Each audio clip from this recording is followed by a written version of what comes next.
एक महत्त्वाची घडामोड रोहित पवार यांचं आजपासून अन्नत्याग आंदोलन पंढरपूरमध्ये सुरू होणार आहे। मात्र त्यापूर्वीच पोलिसांकडून रोहित पवार यांना नोटीस पाठवण्यात आली। वाहतूक व्यवस्थेचं कारण देत पोलिसांकडून नोटीस बजावण्यात आली। छत्रपती शिवाजी महाराज चौकातील आंदोलनावरून ही नोटीस आहे। पालिकेनं इतर मोकळ्या जागेत आंदोलन करण्याचं सुचवलंय।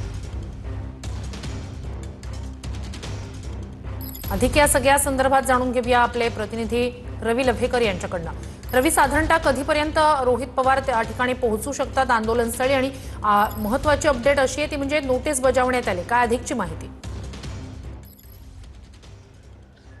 बरोबर आहे श्रुती, शेतकऱ्यांच्या कर्जमाफीमध्ये ज्या जाचकाठी त्या रद्द करून शेतकऱ्यांना सतत कर्जमाफी करावी यासाठी रोहित पवारांचं अन्नत्याग आंदोलन थोड्याच वेळामध्ये सुरू होणार आहे। आपण आता जर बघितलं तर संत गाडगे महाराज चौकातून या आंदोलनाला सुरुवात होणार आहे। त्यानंतर ते बरोबर पुण्यश्लोक अहिल्यादेवी होळकर यांच्या पुतळ्याला अभिवादन करतील, छत्रपती शिवाजी महाराजांच्या पुतळ्याला अभिवादन करतील आणि मंदिराला विठ्ठल मंदिराला प्रदक्षिणा मारून ते खरं तर आंदोलनस्तरी येणार आहेत। मात्र तत्पूर्वी जर आपण बघितलं तर पोलिसांनी त्यांच्या कार्यकर्त्यांना खरं तर नोटीस पाठवलेली आहे की अधिक महिना सुरू आहे, प्रचंड अशी पंढरपूरमध्ये गर्दी आहे, कायदा व सुव्यवस्थेचा प्रश्न निर्माण होणार, कोणती जर घटना घडली तर याला सर्वस्वी जिम्मेदार आंदोलनकर्ते असतील किंवा जे आयोजक आहेत ते असतील, अशा पद्धतीची खरं तर नोटीस बजावलेली आहे। त्यानंतर आपण बघितलं तर पोलिसांनी ठिकठिकाणी बॅरिकेड देखील टाकलेले आपल्याला पाहायला मिळतात। जे काही वाहनं असतील ते वाहनं देखील आता या आंदोलन तळापासून 500 मीटर वर खरं तर पोलिसांनी अडवण्यास सुरुवात केलेली आपल्याला पाहायला मिळतं। एकंदरीत जर बघितलं तर जे आंदोलनाचं जे ठिकाण आहे ते अगदी वर्दळीचं ठिकाण आहे, त्यामुळे पोलिसांनी सांगणं आहे की दुसऱ्या ठिकाणी आंदोलन करा, त्या ठिकाणी तुम्हाला परवानगी दिली जाईल।